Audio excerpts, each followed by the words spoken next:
Hello friends, आपका स्वागत है आपके अपने चैनल पर। और सबसे पहले आज मैं आपके साथ जो चर्चा करूंगा वो ये है कि देखिएगा, मैं कल से जो है दिल्ली से बाहर जा रहा हूँ कुछ काम की वजह से।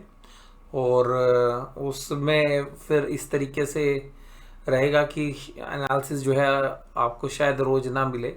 तो जैसे समय मिलेगा वैसे वैसे मैं एनालिसिस आपके साथ शेयर करता रहूँगा। तो तकरीबन एक हफ्ते का जो है शेड्यूल है हमारा।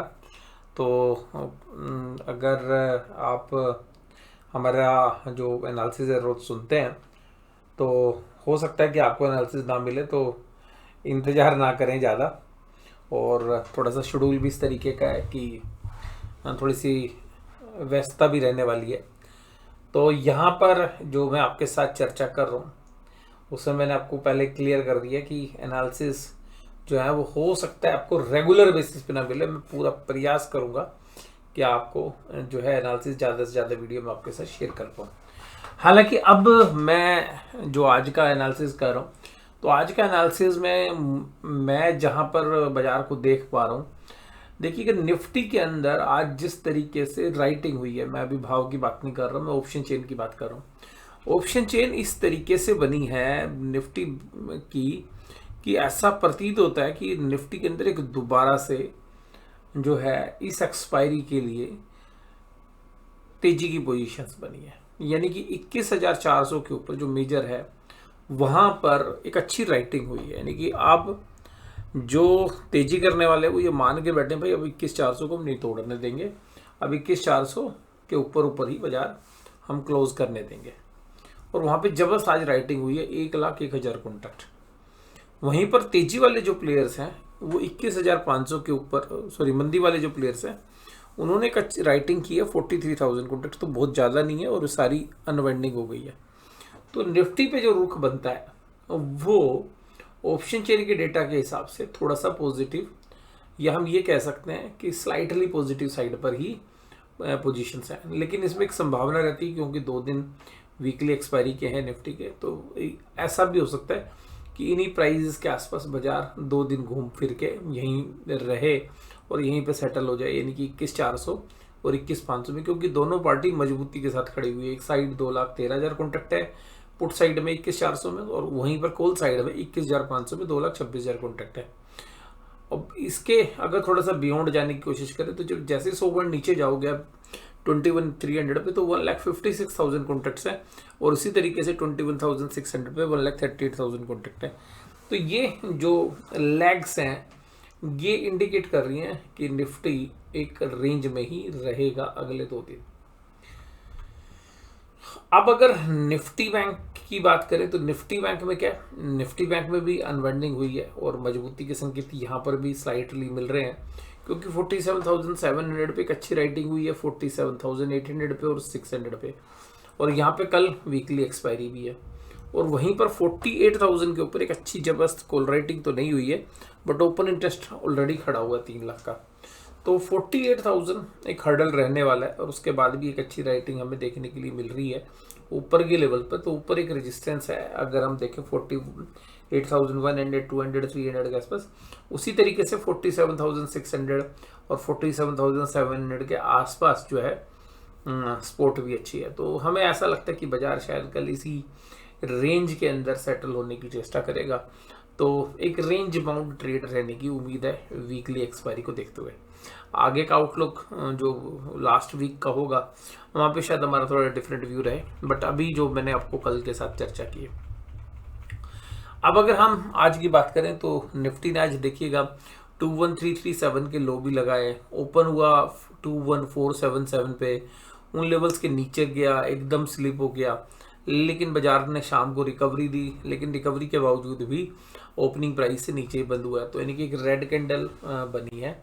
बेरिश जो सेंटीमेंट है वो तो मैं नहीं कहूँगा, क्योंकि कैंडल आप देखेंगे तो कैंडल की जो बॉडी है वो तो काफ़ी छोटी है, लेकिन कैंडल नीचे से रिकवर करके बहुत बढ़िया आई है। तो जिसकी वजह से रेड कैंडल होने के बावजूद भी हम इस कैंडल को नेगेटिव नहीं बोलेंगे। Reliance, Nestle, ITC, Bajaj finance और एसबीआई जैसे शेयर्स आज तेजी के साथ काम कर रहे थे। वहीं कमजोरी थी टीसीएस के अंदर, अदानी इंटरप्राइज में, अदानी पोर्ट में, आईसीआई बैंक और बजाज फिनसर्व जैसी कंपनियों में। Advance decline ratio neck to neck थी, तो कोई बहुत ज़्यादा फर्क नहीं है। देखिएगा जब से स्टेट के इलेक्शंस आए हैं तब से सरकारी कंपनियां अच्छा कर रही हैं, और मैंने आपको ये चर्चा जब रिजल्ट आ रहे थे तभी मैंने उस दिन भी आपके साथ बात करी थी कि क्यों करेंगे, तो तब से अच्छा तेजी हो रही है। कोल इंडिया आज 5.5% की तेजी के साथ। इस तरीके से टाटा, इसी तरीके से एनटीपीसी जो दूसरी कंपनी है, इसके अलावा एसबीआई, तो सभी अपने 52 वीक हाई जो है लगा रहे हैं। तो तीनों जो सेक्टर हैं वो सरकारी कंपनी हो गई हैं, या पीएसयू सेक्टर में, या पीएसयू बैंक से। तो Adani port, SBI life, Wipro और यूपीएल जो है आज कमजोरी के साथ काम कर रहे थे। निफ्टी बैंक जो है फ्लैट बिल्कुल खुला, आज सुबह 47940 पे स्लिप कर गया, और लगातार ऐसा लगा कि भैया आज तो बड़ी जबरदस्त वीकनेस बनेगी, लेकिन 47,660 के आसपास इसकी एक अच्छी सपोर्ट है, तो वहां से पलटी करी बाजार ने, और फिर शाम होते होते 48,000 भी ब्रीच किया, लेकिन उसी के आसपास जो है एक बार फिर दोबारा से सेलिंग आ गई, और बाजार 47,820 810 तक स्लिप हो गए, लेकिन लास्ट के आधे घंटे की एवरेज की वजह से 47,870 के आसपास आपको क्लोजिंग देखी, और क्लोजिंग बेसिस पे 47,800 नहीं टूट पाया। अब अगर हम कैंडल को देखें तो कैंडल तो देखिएगा रेड बनी है, और लेकिन उसके बावजूद भी क्योंकि नीचे से एक रिकवरी आई है तो वो एक बुल्स की स्ट्रेंथ को इंडिकेट कर रही है। लेकिन कल एक एक्सपायरी, तो मुझे लग रहा है कि एक नैरो रेंज के अंदर ही शायद जो निफ्टी बैंक जो है सेटल हो जाए।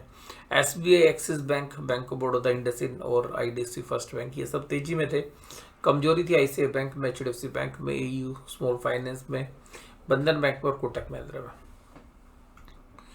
इसके बाद अगर हम बात करें तो एफआईआईएस जो है 601 करोड़ की सेलिंग करते हुए नजर आए। कोई बहुत बड़ी सेलिंग नहीं है, बट अपनी एफएनओ की पोजीशंस की वजह से भी है, तो अभी हम ये नहीं कहेंगे कि क्लियरली सेलिंग का इंडिकेशन मिल गया, बट हाँ हो सकता है कि इनकी सेलिंग का जो है आगे चल के बढ़ जाए। और इसके बाद अगर हम बात करें तो डीआईज ने आज 294 करोड़ की बाइंग की। एफआईज ने अपने इंडेक्स फ्यूचर्स में आज 1284 करोड़ जो है लॉन्ग किए, और एफआईज ने इंडेक्स फ्यूचर्स में इंडेक्स ऑप्शन में बहुत दिनों के बाद जो है बाइंग की। तो जनरली वो सेल कर रहे थे, तो अब यहाँ से बाइंग करते हुए नजर आए हैं। तो इसका मतलब ये भी है कि कुछ अपनी पोजीशंस वो हेज कर रहे हैं, पुट खरीद कर भी इसमें हेजिंग हो सकती है, क्योंकि खरीदने की फिगर जो है यहाँ पर है। ये इंडिकेट अभी इस हफ्ते के लिए तो नहीं कर रही, बट मुझे लास्ट वीक में लग रहा है कि शायद डेटा जो है पलट जाएंगे, तो हम देखेंगे अभी 2 दिन कि किस तरीके का मूव आता है। एफआईज ने स्टॉक फ्यूचर्स के अंदर जो है आज बिकवाली की 787 करोड़ की, और स्टॉक ऑप्शन में कोई ज़्यादा वॉल्यूम था नहीं। पुट कॉल रेशियो 0.9935 पे, तो न्यूट्रल है, दोनों साइड के लिए बराबर मौके, और इसीलिए मुझे लग रहा है कि निफ्टी जो है अगले 2 दिन में भी इसी रेंज में घूम फिर के जो है सभी ऑप्शंस के बायर के प्रीमियम खा के जो है ऑप्शन सेलर्स को प्रॉफिट कमाता हुआ दिखाएगा। इसके बाद अगर निफ्टी की पुट कॉल के रेशियो के साथ अगर हम बैंक निफ्टी की पुट कॉल रेशियो की बात करें तो यहाँ पर स्लाइटली जो है आप ये कह सकते हैं कि थोड़ा सा पुट राइटर अभी कॉन्फिडेंट नहीं है, उनको लग रहा है कहीं बैंक निफ्टी की प्रॉफिट बुकिंग ना आ जाए। डाउ जोन्स इंडस्ट्रियल एवरेज देखिएगा आज तकरीबन अभी तो 135 दिख रहा है आपको स्क्रीन पे, ये 135 पॉइंट्स जो है पॉइंट्स की तेजी के साथ काम कर रहा है। इसके अलावा ब्रांड क्रूड जो है तकरीबन $80 पे है, तो कल वाले ही भाव है लगभग। और ऑप्शन चेन की बात मैंने आपके साथ निफ्टी की भी की और बैंक निफ्टी की भी की। और यहाँ पर देखिएगा वैल्यूएशंस वाइज अगर हम बात करें तो हमारा जो निफ्टी का इंडेक्स है वो तकरीबन 23 पॉइंट्स के आसपास की पी रेशियो पर ट्रेड कर रहा है। तो कोई बहुत ज़्यादा मतलब आपको सस्ता तो बाजार नहीं मिल रहा है। जनरली हमारे जो निफ्टी इंडेक्स है उसकी जो नॉर्मली हिस्टोरिकल पी रेशियो रहती है वो तकरीबन 18 के आसपास रहती है। तो वहाँ से देखेंगे तो अब तो थोड़ा सा फंडामेंटली भी ओवर वैल्यूड हमारे बाजार लगेंगे। लेकिन कुल मिलाकर अभी देखिएगा जो लिक्विडिटी है वो आ रही है। लेकिन मुझे पर्सनली ऐसा लग रहा है कि बड़े प्लेयर्स जो हैं वो इन्वेस्टर से ज़्यादा ट्रेडर्स हैं। तो वो जो ट्रेडर्स कम्युनिटी है वो शायद यहाँ पर बाजार में एक बार प्रॉफिट बुक करने के लिए आ सकती है। वो मुझे लग रहा है कि शायद अभी 1-2 दिन एक्सपायरी के निबट जाएं, उसके बाद शायद वो एक्टिव होते हुए नजर आएंगे।